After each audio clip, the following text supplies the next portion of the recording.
السلام علیکم ورحمۃ اللہ وبرکاتہ۔ میں محمد عظمت رضا رضوی نظامی، استاد جامعۃ الرضا فاطمۃ الزہرا اون صورت گجرات، درجہ فضیلت کی متعلمات سے مخاطب اور آپ سے مخاطب جو اس سبق کو پڑھ رہے ہیں، سن رہے ہیں، اللہ پاک آپ سب کو علم نافع عطا فرمائے اور آپ سب کے مجھے بھی علم نافع عطا فرمائے، آمین ثم آمین۔ آئیے آج کا سبق پڑھتے ہیں۔ حصول بد کرتے لئے درود شریف پڑھیں۔ اللہ رب محمد صلی اللہ علیہ وسلم، نحن عباد محمد صلی اللہ علیہ وسلم۔ اللہم رب اشرح لی صدری ویسر لی امری واحلل عقدۃ من لسانی یفقہوا قولی۔ اللہم رب یسر ولا تعسر وتمم بالخیر وبک نستعین یا فتاح یا فتاح یا فتاح۔ اللہم افتح علینا حکمتک وانشر علینا رحمتک یا ذا الجلال والاکرام۔ بسم اللہ الرحمن الرحیم۔ باب من الدین الفرار من الفتن۔ حدثنا عبد اللہ بن مسلمہ عن مالک عن عبد الرحمن بن عبد اللہ بن عبد الرحمن بن ابی سعصہ عن أبيه عن أبي سعيد الخدري رضي الله تعالى عنه أنه قال قال رسول الله صلى الله تعالى عليه وسلم يوشك أن يكون خير مال المسلم غنم يتبع بها شعف الجبال ومواقع القتل يفر بدينه من الفتن۔ سبحان اللہ۔ آیت ترجمہ سماعت کیجئے، مختصر سی وضاحت ہو جائے، پھر آگے پڑھیں گے انشاءاللہ۔ یہ باب ہے کہ فتنے سے بھاگنا دینداری ہے۔ یہ فتنوں سے بھاگنا دینداری ہے، یعنی اپنے ایمان اور اپنے دین کو بچانے کے لیے فتنوں سے کوئی بھاگے، دور چلا جائے تو یہ اس کی دینداری ہے نا۔ آخری حدیث دیکھیے، آخری روایت حضرت ابو سعید خدری رضی اللہ تعالی عنہ سے روایت، انہ قال، بے شک انہوں نے فرمایا، انہوں نے کہا کہ رسول اللہ صلی اللہ تعالی علیہ وسلم نے ارشاد فرمایا، یوشک ان یکون، بہت جلد وہ وقت آنے والا ہے کہ مسلمان کا بہترین مال بکریاں اور بھیڑیں ہوں گی۔ مسلمان کا بہترین مال بکریاں اور بھیڑیں ہوں گی، اپنے دین کو بچانے کے لیے، جنہیں لے کر وہ پہاڑ کی چوٹیوں اور بارش کی جگہوں پر چلا جائے گا۔ کیا مطلب اس حدیث کا؟ آئیے پہلے، چونکہ یہ روایت حضرت ابو سعید خدری رضی اللہ تعالی عنہ سے ہیں تو ان کی کچھ سوانح حیات، ان کا کچھ تعارف کر دیتا ہوں، سماعت کیجیے۔ ابو سعید خدری الخزرجی انصاری رضی اللہ تعالی عنہ، ابو سعید کنیت ہے، نام ان کا سعد بن مالک ہے، نام ان کا سعد ہے، ابو سعید یہ کنیت ہے نا۔ اور ان کے والد محترم کا نام ابجر ہے، اور انہی کو خدرا بھی کہتے ہیں۔ بعض لوگوں کا خیال ہے کہ خدرا ان کی ماں کا نام ہے، کن کا؟ یعنی ابو سعید خدری رضی اللہ عنہ کی دادی کا نام ہے۔ اور غزوہ احد کے موقع پر بہت کم عمر کے باوجود جوش جہاد میں لشکر میں شامل ہو گئے، مگر بعد میں چونکہ بہت کم عمر تھے لوٹا دیے گئے۔ اس کے بعد 12 غزوات میں مصطفیٰ جان رحمت صلی اللہ تعالی علیہ وسلم کے ساتھ رہے۔ ان کے والد نے غزوہ احد میں جام شہادت نوش فرما لیا تھا۔ یہ صحابہ میں بہت بڑے عالم، فاضل، مشہور تھے، نہایت حق گو بزرگ تھے، بہت ہی جری تھے، ہمتور تھے۔ شروع زمانے میں جو حاکم ہوتا تھا وہیں چونکہ نماز بھی پڑھاتا تھا، تو مروان بن حکم جب مدینے کا حاکم تھا نماز عیدین بھی پڑھاتا تھا، لوگ نماز پڑھ کر بغیر خطبہ سنے ہوئے چل دیتے تھے۔ یہ خطبے میں بہت دل آزار باتیں کہتا تھا، دل کو تکلیف پہنچانے والی باتیں کہتا تھا، لوگوں سے سنا نہیں جاتا تھا تو لوگ خطبہ سننے سے پہلے ہی چلے جاتے تھے۔ مروان نے دیکھا کہ لوگ عید کا خطبہ سنے بغیر چلے جاتے ہیں تو اس نے عید سے پہلے خطبہ دینا چاہا۔ یاد رکھیے گا محترماؤں، عید کا خطبہ جو ہے نا وہ نماز عید کے بعد ہوتا ہے اور جمعہ کا خطبہ جمعہ سے پہلے ہوتا ہے۔ تو مروان نے سوچا کہ لوگ عید پڑھ کے چلے جاتے ہیں، خطبہ نہیں سنتے ہیں، تو پہلے خطبہ پڑھ دوں۔ مروان ممبر کی طرف بڑھا کہ خطبہ پڑھے۔ حضرت ابو سعید خدری رضی اللہ تعالی عنہ نے اس کے کپڑے پکڑ کر گھسیٹا کہ ممبر پر نہ چڑھ جائے، مگر وہ ممبر پر چڑھ گیا، خطبہ پڑھا۔ اس پر حضرت ابو سعید نے فرمایا تم لوگوں نے سنت بدل ڈالی۔ بہت ہی جری تھے اجلہ صحابہ، مثلا خلفاء راشدین وغیرہ بھی ان کے ہم سبق اور ہم عصر تھے، اور ان سے 1170 احادیث مروی ہیں۔ کتنے؟ 1170 احادیث مروی ہیں۔ اب آپ بخاری شریف اور مسلم شریف میں سب احادیث تلاش کریں گے، نہیں ملے گی۔ امام بخاری اور امام مسلم دونوں نے صرف 46 حدیث بیان کی ہے، 16 تنہا امام بخاری نے اور 52 مسلم نے تنہا روایت کی ہے، ٹھیک ہے، یعنی 46 حدیث متفق علیہ ہے، بقیہ 16 امام بخاری نے بیان کیا ہے، 52 امام مسلم نے بیان کی ہے۔ یہ کہتے ہیں کہ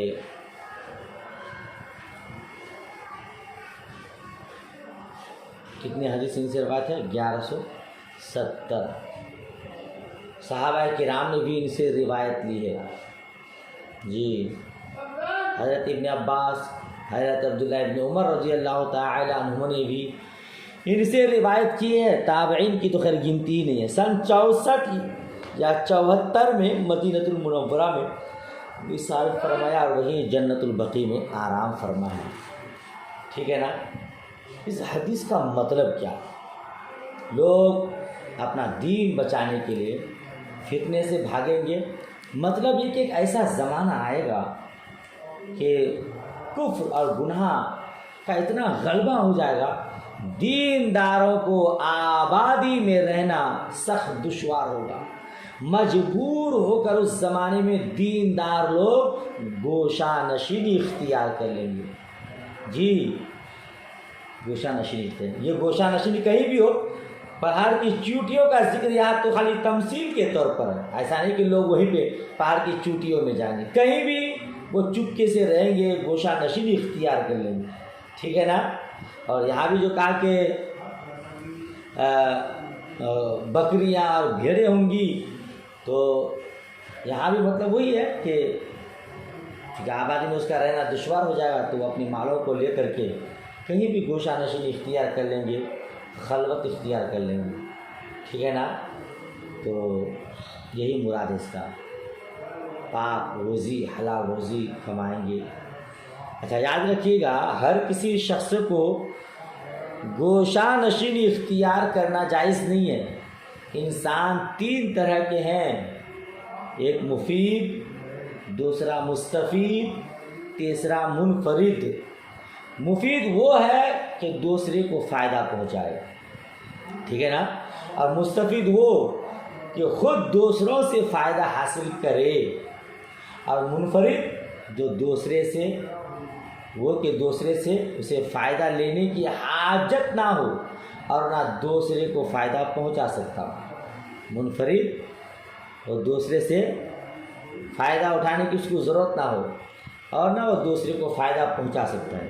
تو یاد رکھیے گا 3 قسم کے ہو گئے، مفید، مستفید، منفرد۔ مفید اور مستفید کو گوشہ نشینی اختیار کرنا حرام ہے، سب سے الگ تھلگ جا کر کے کہیں رہنا یہ کیا ہے؟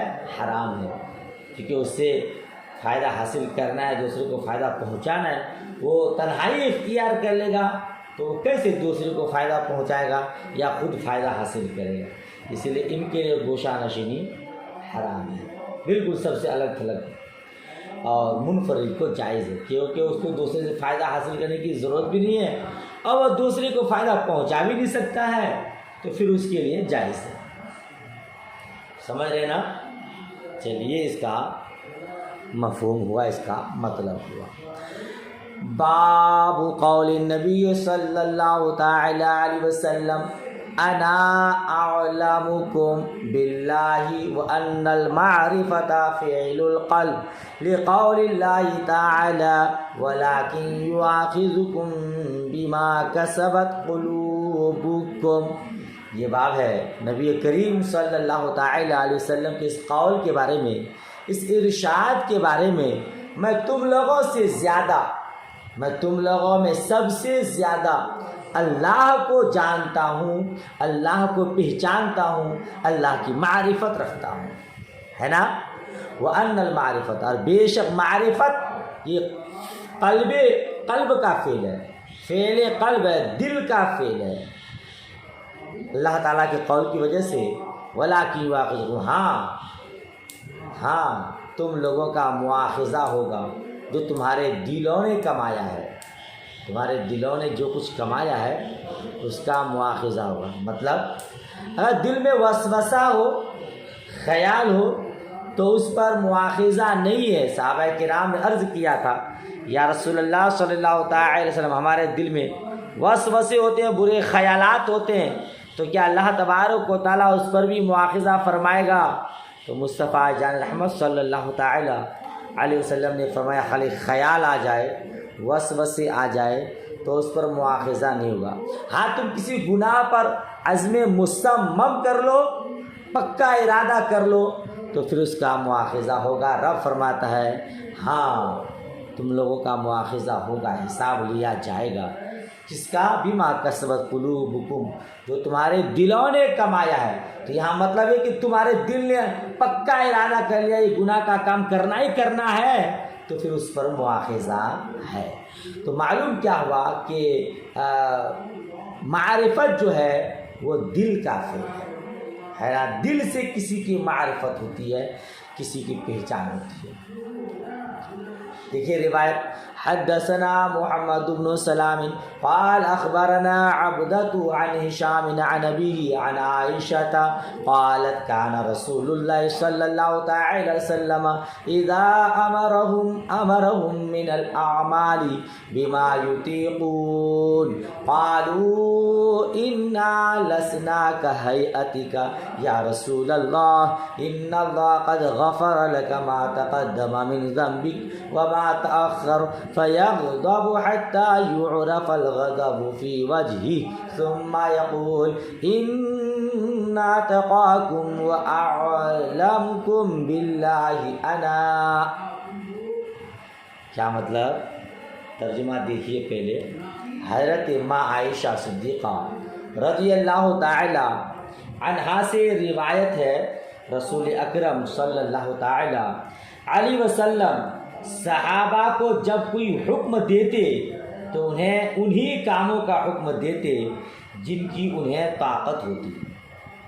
یہ اذا امرهم من الاعمال بما یطیقون، جب صحابہ کرام کو کسی کام کا حکم دیتے تو انہی کاموں کا حکم دیتے جن کی انہیں طاقت ہوتی، جس کو وہ بخوبی کر سکتے تھے، ہے نا؟ اس عادت سے زیادہ کسی کام کا حکم نہیں دیتے تھے۔ تو صحابہ کرام نے عرض کیا قالوا انا لسنا کہیئتک، اس پر صحابہ کرام عرض کرتے یا رسول اللہ ہم آپ کی طرح نہیں، ان اللہ قد غفر لک ما تقدم من ذنبک وما تأخر، اللہ تعالیٰ نے آپ کو آج سے پہلے اور آج کے بعد بھی گناہ سے محفوظ رکھا ہے۔ اللہ تعالیٰ نے آپ کو اگلے پچھلے گناہوں سے محفوظ رکھا ہے۔ اس پر حضور اکرم صلی اللہ تعالیٰ بہت ناراض ہوتے، اس پر حضور صلی اللہ تعالیٰ علیہ وسلم بہت ناراض ہوتے، یہاں تک کہ غصہ کا اثر، غضب کا اثر آپ کے چہرے مبارک پر ظاہر ہوتا۔ پھر آپ فرماتے میں تم میں سب سے زیادہ اللہ سے ڈرتا ہوں اور اس کی معرفت رکھتا ہوں۔ اللہ اکبر۔ کیا مطلب؟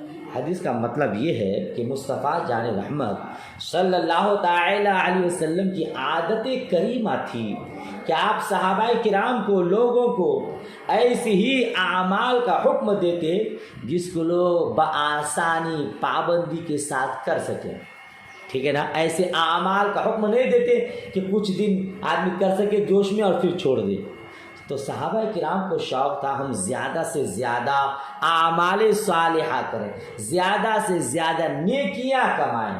تو اس پر صحابہ کرام نے عرض کیا، یا رسول اللہ صلی اللہ تعالی علیہ وسلم، آپ معصوم ہیں، ہم معصوم نہیں ہیں، ہمیں زیادہ سے زیادہ عمل کرنا لازم ہے، ہمیں زیادہ سے زیادہ نیکیاں کمانی چاہیے۔ تو مصطفیٰ جان رحمت صحابہ کرام کی ان باتوں کو سن کر بہت غصہ ہوئے، فرمایا میں تم میں سب سے زیادہ اللہ سے ڈرتا ہوں، اللہ کا علم رکھتا ہوں، اللہ کی معرفت رکھتا ہوں، پہچان رکھتا ہوں۔ مراد ہے کہ اعمال صالحہ دو چیزوں کی بنیاد پر ہوتی ہیں، ایک خشیت خداوندی، خوف خداوندی، اور دوسری اس کی معرفت۔ جتنی زیادہ رب کی معرفت ہوگی اتنی ہی زیادہ اللہ کا ڈر ہوگا، اور جب اللہ کا ڈر زیادہ ہوگا، اللہ کی معرفت زیادہ ہوگی، تو اتنی ہی زیادہ اعمال صالحہ کریں گے۔ تو مطلب کہ میں تم لوگوں سے زیادہ اللہ سے ڈرتا ہوں، اللہ کی معرفت ہے، تو مجھے تو تم سے بھی زیادہ عمل کرنا چاہیے اور کرتا ہوں، مگر میں تمہیں صرف اتنی کاموں کا حکم اس لیے دیتا ہوں کہ تم اس کو پابندی کے ساتھ کرو، ایسا نہ ہو کہ بہت زیادہ بتا دوں، کچھ دن کر لو پھر چھوڑ دو۔ عمل وہ بہتر ہے جس کو آپ ہمیشہ کریں، مداومت کے ساتھ کریں، جس میں ہمیشگی برتیں۔ کچھ دن، ایک رات آپ پوری رات جاگ لیے، خوب عبادت کر لیے، اب پتہ چلا کہ آپ فرض بھی غائب کر دیے، اور دوسرے دن پھر آپ سوئے رہے اور عبادت نہیں کی، ایسی عبادت رب کو پسند نہیں۔ اس لیے مصطفیٰ جان رحمت صلی اللہ تعالی وسلم کچھ ہی کاموں کا حکم دیتے تھے جس کو صحابہ کرام بآسانی کر لیں، ہے نا؟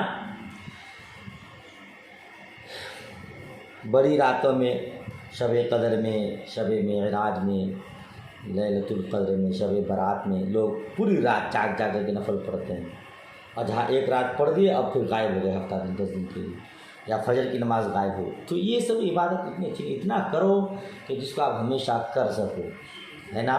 بلا شبہ آپ جاگے، مگر یہ بھی خیال ہے کہ فجر کی نماز غائب نہ ہو۔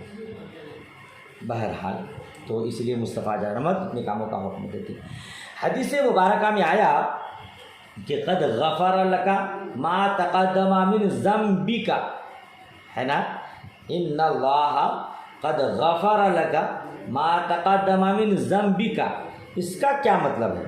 ہم نے ترجمہ لگایا کہ آپ معصوم ہیں، ہم معصوم نہیں، صحابہ کرام نے لکھا ہے نا۔ دیکھیے گا، ذنب کا معنی ہے گناہ، اور ایک ذنب کا معنی ہے الزام۔ قرآن مجید میں حضرت موسیٰ علیہ السلام کا قول ہے، لَهُمْ عَلَيَّ ذَنبٌ فَأَخَافُ أَن يَقْتُلُونِ۔ حضرت موسیٰ علیہ السلام نے کہا ان کا مجھ پر الزام ہے، مجھے اندیشہ ہے کہیں قتل نہ کر دیں۔ تو یہاں ذنب کا معنی الزام بھی ہوتا ہے، گناہ بھی ہوتا ہے، یہاں کیا معنی ہوگا اس کا؟ اور غفرہ کا معنی چھپانے کے ہیں، ہے نا؟ تو ان اللہ قد غفر کا مطلب ہوا آپ پر جتنے بھی الزامات لگے یا لگائے جائیں گے سب کو اللہ تعالیٰ نے مٹا دیا، ٹھیک ہے نا؟ تو جو الزام لگائے گئے وہ بھی اللہ نے مٹا دیا، جو لگائے جائیں گے ان کا بھی مٹانا چونکہ یقینی ہے، اس لیے کہہ دیا کہ وہ بھی مٹا دیے گئے، ٹھیک ہے نا؟ تو صحابہ کرام کے عرض کا مطلب یہ تھا کہ اللہ عز و جل نے آپ کو گناہوں سے پاک اور معصوم رکھا ہے، یہاں تک کہ دشمنوں نے جو الزام لگائے ان کو بھی مٹا دیا ہے، اور جو لگائے جائیں گے وہ بھی کالعدم ہے، سمجھ رہے ہیں؟ تو عام طور پر چونکہ ذنب کا معنی گناہ کا ترجمہ کیا جاتا ہے اور غفرہ کے معنی بخشنے کے، تو اس سے شبہ ہوتا ہے کہ حضور صلی اللہ علیہ وسلم گناہ کا صدور ہوا، مصطفیٰ جان رحمت نے گناہ کیے مگر اللہ تعالیٰ نے معاف فرما دیا، ہے نا؟ تو یہ ظاہری معنی یہی ہے۔ اور کوئی اگر کہے کہ ہاں یہی معنی ہے کہ آپ نے گناہ کیا تھا مگر اللہ تعالیٰ نے اپنے فضل و کرم سے معاف فرما دیا، تو آپ کہیں گے کہ بھائی یہاں غفرہ کا لفظ ہے، اور غفرہ کا معنی چھپانا اور ڈھانپنا ہے، سمجھ رہے ہیں؟ تو مطلب یہ کہ اللہ تبارک و تعالیٰ نے آپ کو گناہوں سے چھپایا، آپ سے گناہوں کو چھپا دیا، آپ کو گناہوں سے محفوظ رکھا، یہ مطلب اس کا۔ یہ مطلب نہیں کہ آپ نے گناہ کیا اور رب تبارک و تعالیٰ نے بخش دیا۔ کیا مطلب اس کا ہے؟ آپ نے گناہ، اللہ تعالیٰ نے آپ کو گناہوں سے محفوظ رکھا، چھپائے رکھا۔ ٹھیک ہے، چلیے آگے بڑھیں۔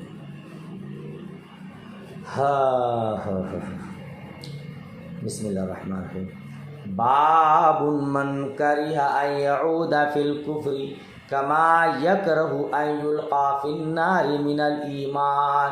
یہ باب ہے اس کے بارے میں کہ جو شخص کفر میں لوٹنے کو ایسے ہی ناپسند سمجھے جیسے آگ میں ڈالے جانے کو، تو یہ ایمان کی علامت ہے۔ جی، جس شخص کو کفر میں لوٹنا اتنا ناگوار ہو جتنا آگ میں ڈالا جانا ناگوار ہے، تو سمجھ جائیے کہ اس کے اندر ایمان ہے نا۔ چلیے یہ باب اس متعلق اب حدیث دیکھیے۔ حدثنا سلیمان بن حرب قال حدثنا شعبۃ عن قتادہ عن انس عن النبی صلی اللہ تعالی علیہ وسلم قال ثلاث من كن فيه وجد حلاوة الإيمان من كان الله ورسوله أحب إليه مما سواهما ومن أحب عبدا لا يحبه إلا لله ومن يكره أن يعود في الكفر بعد إذ أنقذه الله كما يكره أن يلقى في النار۔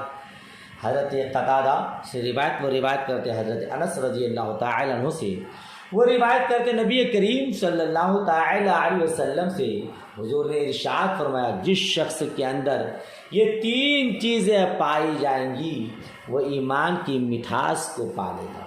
جس کے اندر یہ تین چیزیں پائی گئی وہ ایمان کی مٹھاس کو پا لیا۔ اللہ اور اس کے رسول ان کے علاوے کی تمام چیزوں سے زیادہ محبوب ہو۔ تین چیزوں میں سے پہلی چیز کیا ہے؟ اللہ اور اللہ کے رسول، اللہ کے علاوہ کی تمام چیزوں سے زیادہ محبوب ہو، ٹھیک ہے نا۔ اور دوسری چیز وہ کسی بندہ سے محبت کرے تو صرف اللہ ہی کے لیے، ومن احب عبدا، کسی بندہ سے محبت کرے، لا یحبہ، اس سے محبت نہ کرے، الا للہ، مگر اللہ ہی کے لیے، اسی کا سلیس ترجمہ ہوا وہ کسی بندہ سے محبت کرے صرف اللہ ہی کے لیے، ٹھیک ہے نا۔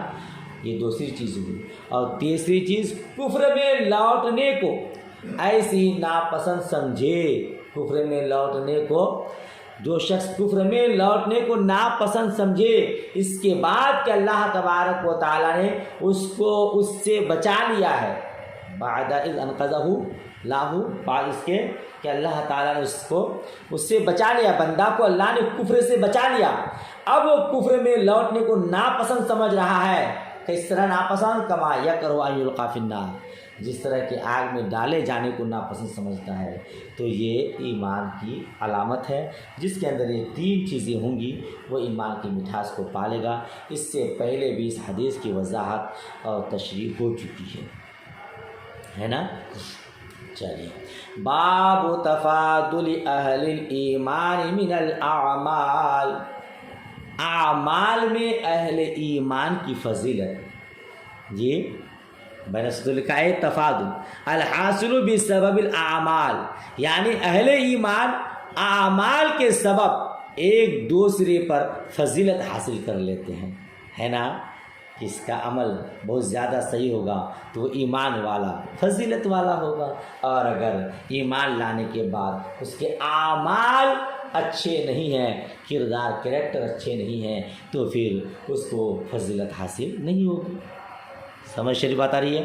حدثنا اسماعیل قال حدثني مالك عن عمرو بن يحيى المازني عن ابي سعيد الخدري عن النبي صلى الله تعالى عليه وسلم قال يدخل اهل الجنة الجنة واهل النار النار ثم يقول الله اخرجوا من كان في قلبي مثقال حبة من خردل من ایمان فيخرجون منها قد اسودوا فيلقون في النهر الحياة أو الحياة شك مالك فينبتون كما تنبت الحبة في جانب السيل ألم تر أنها تخرج صفراء ملتوية قال وهيب حدثنا عمرو الحياة وقال خردل من خير.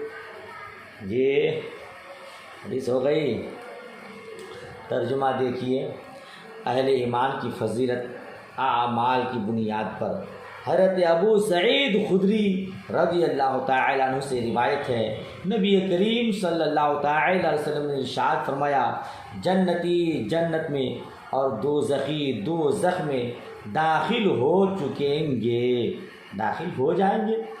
تو اللہ تعالیٰ فرمائے گا ثم یقول اللہ، پھر اللہ تبارک و تعالیٰ ارشاد فرمائے گا جس کے دل میں رائی کے دانے کے برابر ایمان ہو اسے دوزخ سے نکالو. ٹھیک ہے نا، اسے دوزخ سے نکالو. اس پر ایسے بھی لوگ نکالے جائیں گے جو جل کر کوئلہ کی طرح کالے ہو چکے ہوں گے. قد اسودوا، جل کر کوئلہ کی طرح کالے ہو چکے ہوں گے. فَيُلْقَوْنَ فِي نَهْرِ الْحَيَاةِ، پھر ان کو نہر حیات یا نہر حیات میں ڈالا جائے گا.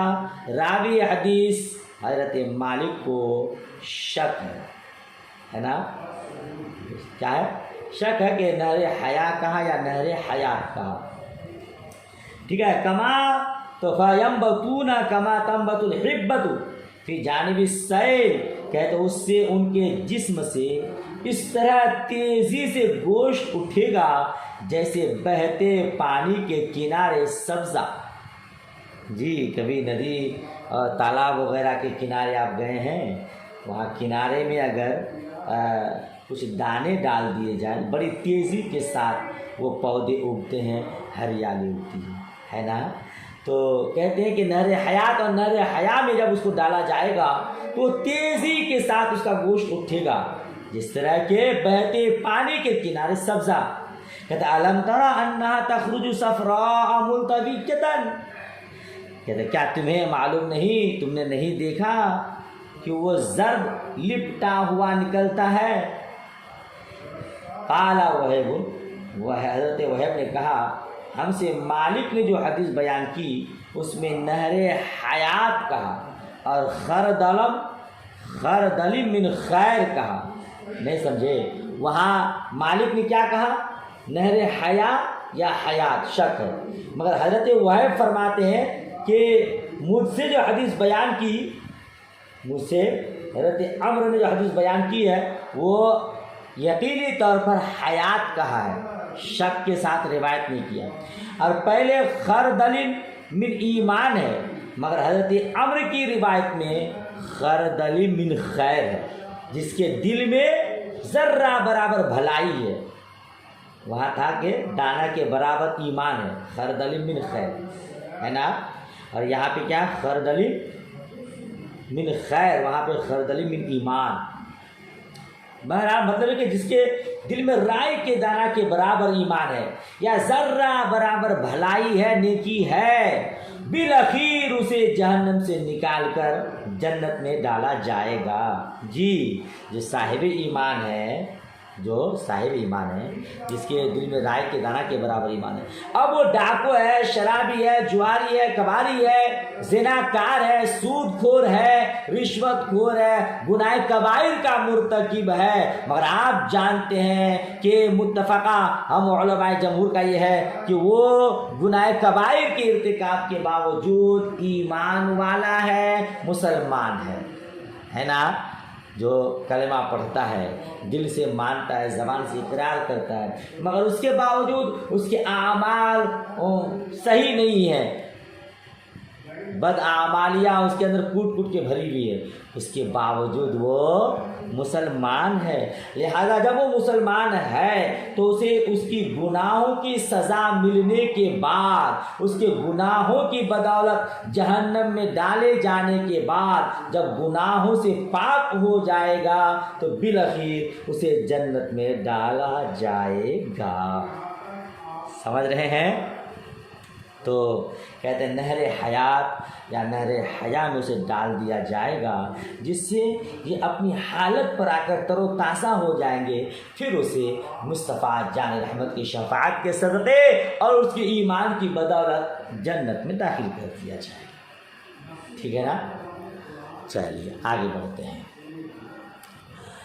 حدثنا محمد بن عبید اللہ قال حدثنا ابراہیم بن سعد عن صالح عن ابن شهاب عن ابي امامة بن سهل بن حنيف انه سمع ابا سعيد الخدري يقول قال رسول الله صلى الله تعالى وسلم بين انا نائم رأيت الناس يعرضون علي وعليهم قمص منها ما يبلغ السدي ومنها ما دون ذلك وعرض علي عمر بن الخطاب وعليه قميص يجره قالوا فما أولت ذلك يا رسول الله قال الدين۔ حضرت ابو سعید خدری رضی اللہ تعالی عنہ فرماتے ہیں کہ رسول اللہ صلی اللہ تعالی علیہ وسلم نے فرمایا، کیا فرمایا؟ بین انا نائم، اس درمیان کہ میں سو رہا تھا۔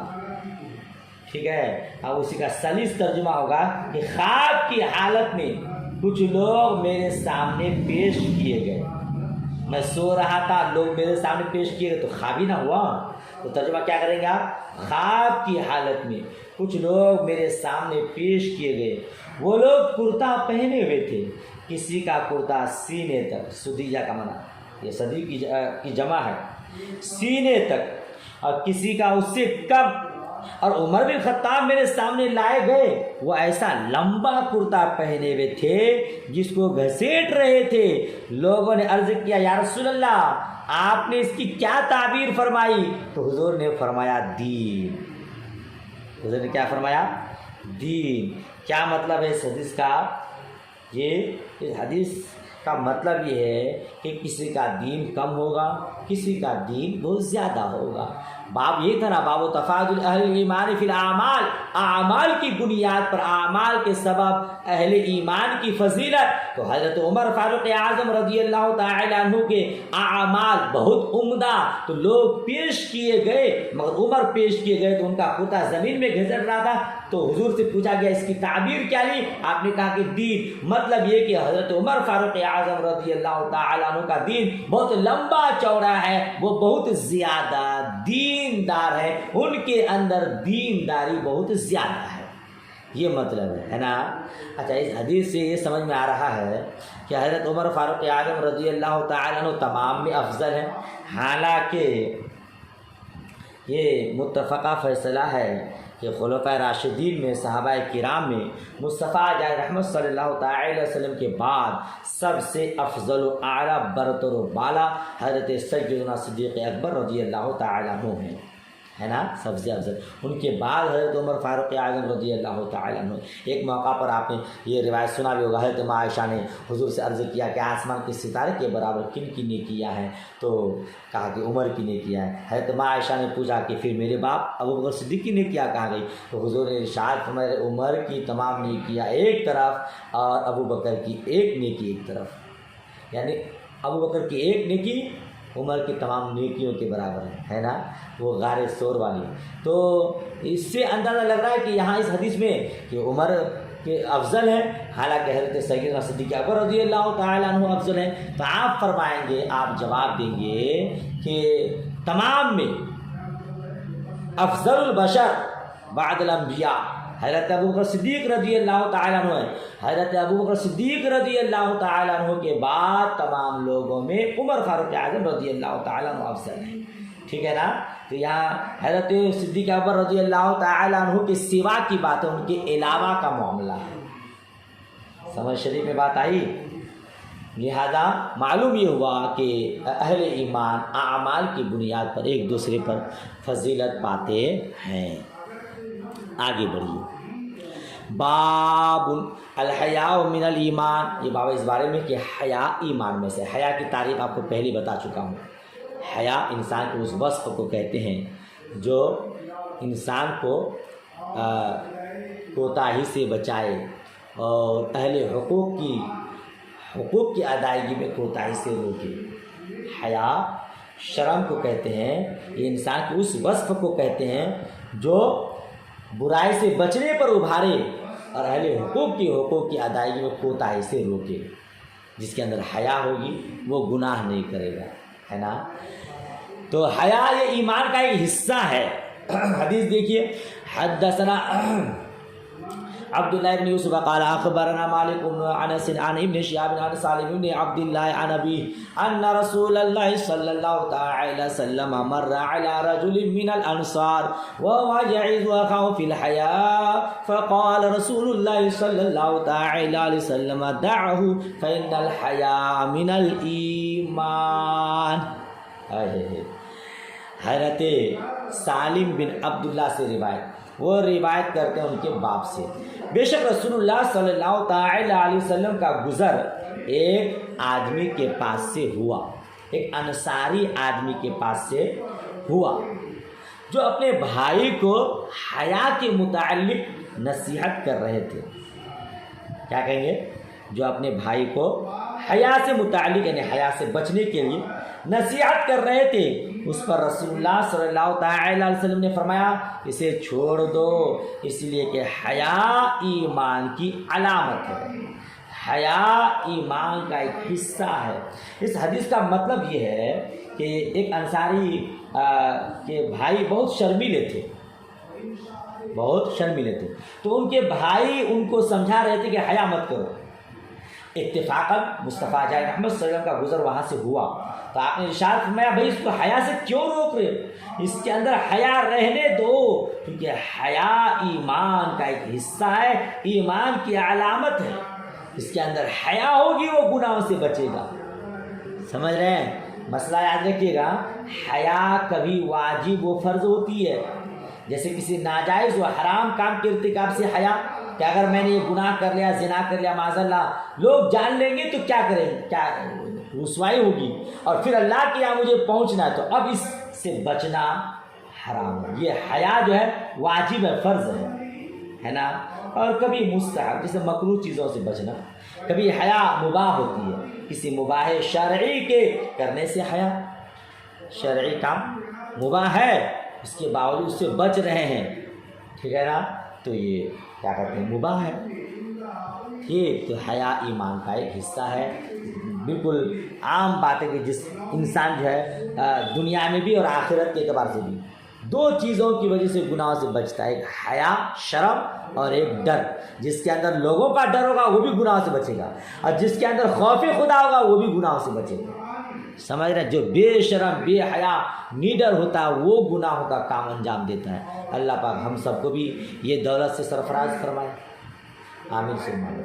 آگے کا باب دیکھیں. باب فَإِن تَابُوا وَأَقَامُوا الصَّلَاةَ وَآتَوُا الزَّكَاةَ فَخَلُّوا سَبِيلَهُمْ. پھر اگر وہ لوگ توبہ کریں، نماز قائم کریں، زکوٰۃ ادا کریں تو ان کا راستہ چھوڑ دو.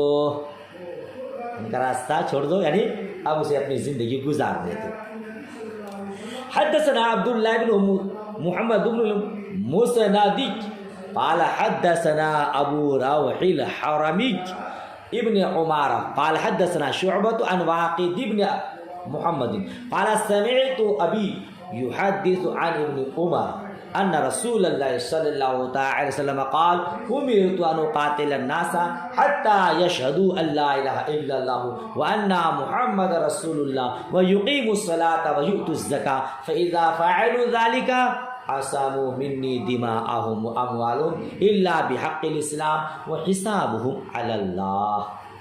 حضرت عبداللہ بن عمر رضی اللہ تعالی عنہما سے روایت، بے شک رسول اللہ صلی اللہ تعالی علیہ وسلم نے فرمایا، عن ابن عمر ان رسول اللہ صلی اللہ علیہ وسلم قال، حضرت عبداللہ ابن عمر رضی اللہ تعالی عنہ سے مروی ہے، روایت ہے کہ رسول اللہ صلی اللہ تعالی علیہ وسلم نے فرمایا، مجھے حکم دیا گیا ہے کہ لوگوں سے لڑوں، لوگوں سے قتال کروں، یہاں تک کہ وہ اس بات کی گواہی دے دیں کہ اللہ کے سوا کوئی معبود نہیں اور جناب محمد رسول اللہ صلی اللہ علیہ وسلم اللہ کے رسول ہیں، اور نماز قائم کریں اور زکوٰۃ دیں۔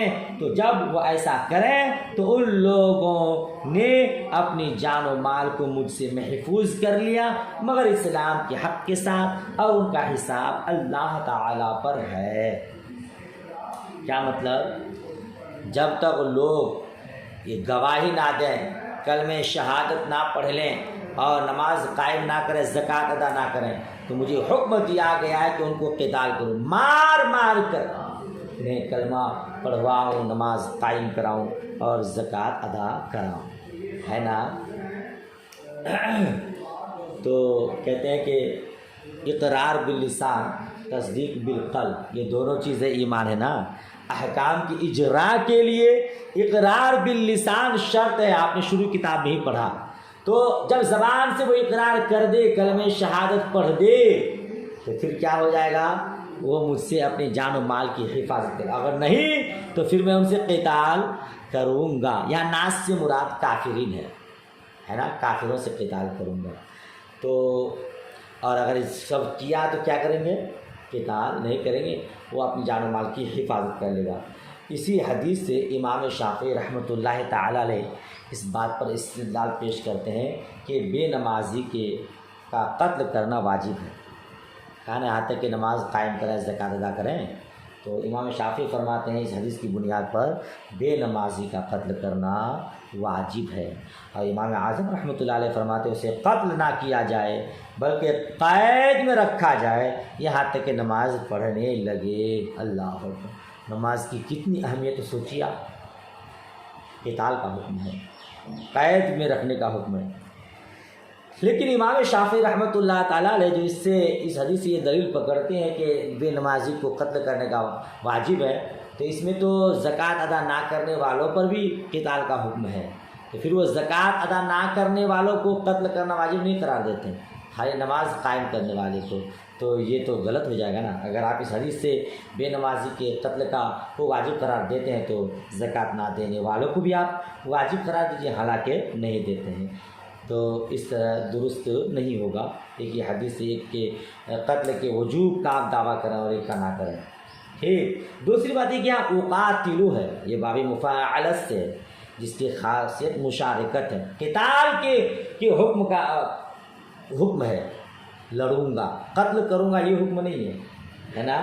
تو قتال کے حکم سے قتل پر استدلال درست نہیں، لہذا امام شافعی رحمۃ اللہ تعالیٰ علیہ کا اس حدیث سے یہ دلیل پکڑنا کہ بے نمازی کو قتل کرنا واجب ہے یہ درست نہیں ہے۔ آگے حدیث آپ مسلم شریف میں بھی پڑھیں گے یہی حدیث، جس نے ایسا کیا اس نے مجھ سے اپنے مال اور اپنے خون کی حفاظت کر لی، یعنی وہ کلمہ شہادت پڑھا، نماز قائم کیا، زکوٰۃ کیا، اس کو قتل نہیں کروں گا، وہ محفوظ ہو گیا مگر اسلام کے حق کے ساتھ۔ اسلام کے حق کا ساتھ کا مطلب ایسا نہیں کہ کلمہ پڑھ لیا، نماز قائم کرا، زکوٰۃ دے رہا ہے تو اب وہ بے لگام چھوڑ دیا جائے گا، کوئی بھی جرم اختیار کرے، نہیں، اسے بے لگام چھوڑا نہیں جائے گا۔ اگر وہ زنا کرتا ہے تو زنا کی حد لگائی جائے گی، اگر وہ کسی کو ناحق قتل کرتا ہے تو قصاص کا حکم دیا جائے گا، اگر وہ چوری کرتا ہے 10 درہم سے زیادہ تو اس کا ہاتھ کاٹا جائے گا، تو اسلام کا حق اس پر پہنچے گا، ٹھیک ہے، یہ مطلب ہے اس کا۔ اور حساب اللہ، اس کا حساب اللہ پر ہے، مطلب یہ کہ زبان سے اقرار کرتا ہے دل سے نہیں مانتا ہے تو ہم اس کی زبان اور اس کے ظاہری حال پر دیکھتے ہوئے اسلامی احکام جاری کریں گے، اگر وہ دل سے نہیں مانتا ہے تو پھر وہ اللہ کے ذمہ ہے، اس کا حساب اللہ تبارک و تعالیٰ لے گا۔ ہم تو صرف ظاہر پر فتویٰ لگاتے ہیں، ہے نا، اس لیے کہا جاتا ہے ظاہر پر فتویٰ لگتا ہے، ظاہری حالت کیا ہے اسی اعتبار سے احکام جاری کیے جائیں گے۔ اگر وہ دل میں کھوٹ رکھتا ہے اور دل میں جو ہے نہیں مانتا ہے دل سے، تو پھر اس کا حساب اللہ کے ذمہ ہے، اللہ تبارک و تعالیٰ اس کا بہترین حساب لے گا۔ ٹھیک ہے، چلیے یہیں تک رہنے دیتے ہیں۔ دعائے خیر میں یاد، کہیں سمجھ میں نہ آئے معنی مطلب وغیرہ تو پوچھیے گا۔ اللہ حافظ، خدا حافظ۔